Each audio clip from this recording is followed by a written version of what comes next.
حضرت طالوت علیہ السلام، طالوت بن قیش علیہ السلام اکرمہ اور اصلی نے کہا ہے کہ فانی پھیلانے والے تھے۔ وہب بن منبع نے کہا ہے کہ وہ قانون کے رنگنے والے تھے۔ اس کے علاوہ دوسری اقوال بھی ہے، اس لیے انہوں نے کہا ہے کہ اس کے لیے ہم پر حکومت کا حق کیسے ہو سکتا ہے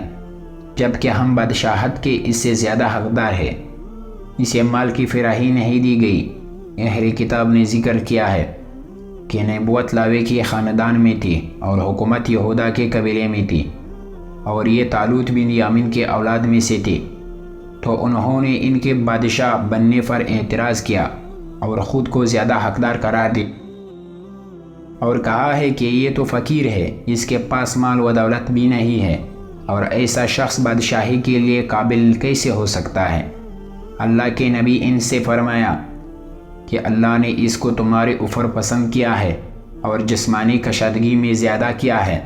اور یہ بھی کہا گیا ہے کہ اللہ تعالیٰ نے حضرت شموئیل علیہ السلام کی طرف وحی کی کہ بنی اسرائیل میں سے جس کا قد اس کی لاٹھی کی لمبائی کی برابر ہو،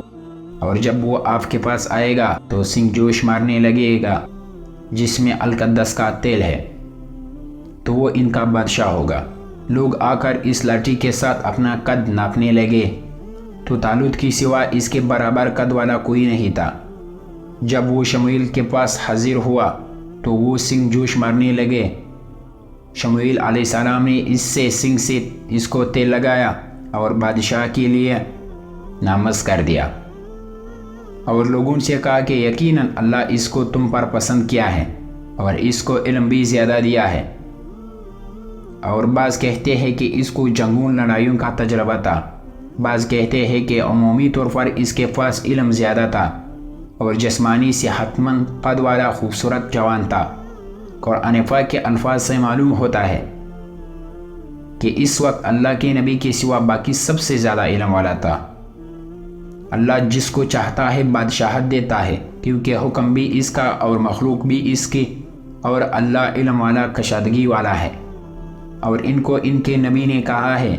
کہ اس کی بادشاہت کی نشانی یہ ہے، تمہارے پاس صندوق آئے گا جس میں تمہارے رب کی طرف سے تمہارے لیے سکینت ہوگی، اور آل موی و آل ہارون علیہ السلام کی باقی ماندہ ترکہ ہوگا، اور اس صندوق کو فرشتے اٹھا کر لائیں گے۔ اس میں تمہاری یقیناً نشانی ہے اگر تم ایمان والو ہو۔ یہ در حقیقت اس نیک آدمی کے حکومت کی برکت تھی کہ اللہ نے ان کی طرف وہ صندوق لٹا دیا جوان سے چھین لے گیا تھا، اور دشمن ان سے یہ صندوق چھین لینے میں کامیاب ہو گئے تھے، اور اس صندوق کے برکت سے دشمنوں پر ان کی مدد کی جاتی تھی۔